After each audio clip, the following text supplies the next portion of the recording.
ইয়ারে কি এই তো কি ওইখানেই খবরটা দেবে না চলুন আগে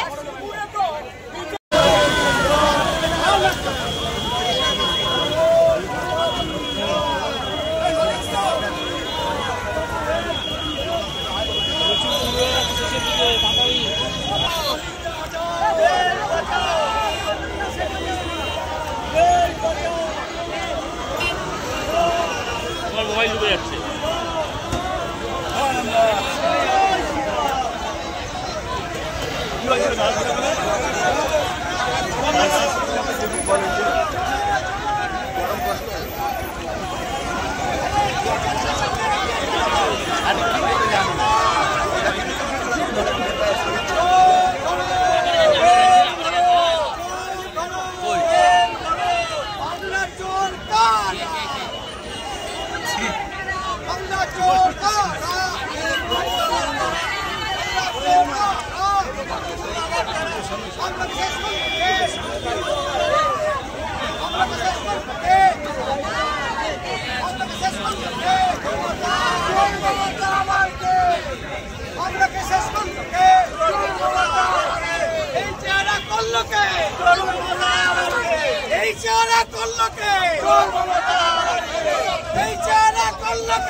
দল নয়, এটি একটি পরিবারবাদী প্রাইভেট লিমিটেড কোম্পানি। মুসলিম লীগ টুর মতো সরকার চালায়। মোহাম্মদ আলী জিন্নাহ, মোহাম্মদ সুরাবর্দী যেসব স্বপ্ন দেখেছিলেন সেই অসম্পূর্ণ স্বপ্নকে পূরণ করছেন খালা মমতা ব্যানার্জির নেতৃত্বে এই চোরামুলিদের সরকার।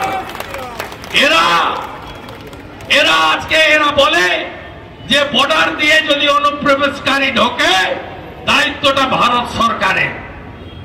আপনি আগে জমিটা দিয়ে দেন। মোট 4000 কিলোমিটারে বাংলাদেশ ভারত বর্ডার আছে। কোন কোন রাজ্য আছে? মিজোরাম আছে, মেঘালয় আছে, ত্রিপুরা আছে, আসাম আছে, পশ্চিমবঙ্গ আছে। পশ্চিমবঙ্গে কত কিলোমিটার বর্ডার? 2200 কিলোমিটার বাংলাদেশের সঙ্গে বর্ডার। কত কিলোমিটার বেড়া দেওয়া সম্ভব, অথচ জমি দেয়নি এই রাজ্যের সরকার? 540 কিলোমিটার। 2016 সাল থেকে আগে রাজনাথ সিংজি, পরে অমিত শাহজি, ভারত সরকার এই সরকারকে অ্যাডভান্স টাকা দিয়েছেন। বাজার মূল্যে জমি কিনে দাও, আমাদের জমি দাও, আমরা বেড়াটা লাগিয়ে দিই, নইলে পশ্চিমবঙ্গ তো যাচ্ছেই, এর সঙ্গে সঙ্গে ভারতবর্ষ সুরক্ষা প্রশ্ন চিহ্নের সামনে চলে যাচ্ছে।